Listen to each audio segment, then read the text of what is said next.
Good day, class. So I'm looking over the practice quizzes, and I wanted to draw a few combinations of molecules, compounds, mixtures, and elements at the atomic level so you can kind of see to help yourselves out here, okay?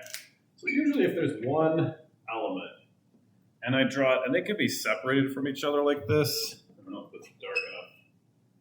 You can see that a little. The idea here is that they all look about the same. And so these would be atoms. Okay, it's a representation of one single solitary particle, which in this case is an atom. If they're set up like this, it's usually going to represent a gas. If you join them together so that they're all touching each other and they're evenly spaced, this would represent a metal. Copper, silver, gold. So what happens with copper when it conducts electricity is an electron gets excited and it gets shot into this atom, and then its outer electron goes to that atom, which goes to that one, which goes to that one. So electricity, the actual current moves, close to the speed of light, but the electrons themselves moving between atoms is actually kind of slow, because they're just going to the next atom over. And so one electron moves an electron over here off to power your device or whatever it is. So this would be an element. Now, let's say I take two different elements and I put them next to each other. Okay, so a light circle and a dark circle. And a light circle and a dark circle. The best answer for this is a molecule. Okay. So this is also a compound. The difference between a molecule and a compound is, let's look at oxygen. Okay. When you think about oxygen, you probably think about O2 because that's its chemical formula. Did that too? It's a terrible video there. Okay, so it's O2, it's oxygen. So what happens with O2 is you have two atoms of the same element coming together. Okay, this is a molecule and an element. It's sort of an atom. It's not, I would consider it an atom, but because that's how it exists in nature. But this is really an element and a molecule.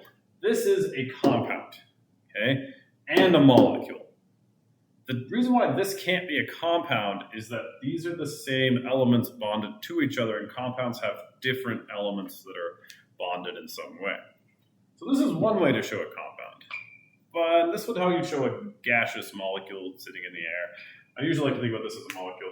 But if you have, let's say, sodium chloride, NaCl, which is sodium chloride, and I think my camera's in mirror mode, which is annoying.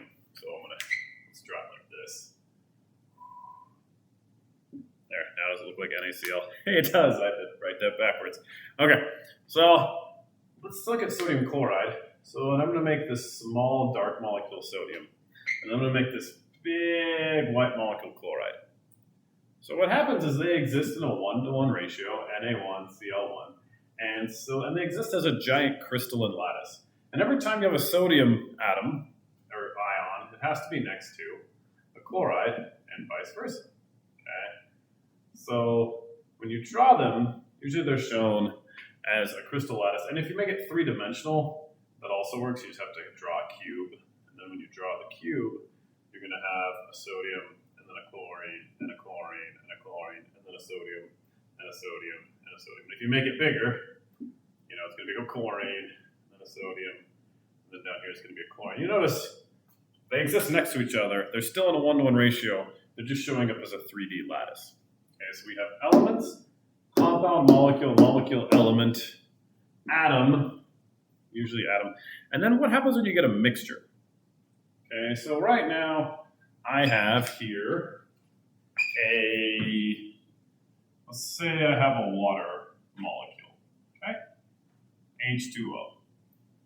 And I mix it with sodium chloride, salt, and then I'm going to have sodium, and I'm going to have a chloride, and they're going to be mixed with, every time you have different colors and different shapes, that's meant to represent a mixture because they're different. If I have a light-colored element and a dark-colored element, that's meant to show a mixture.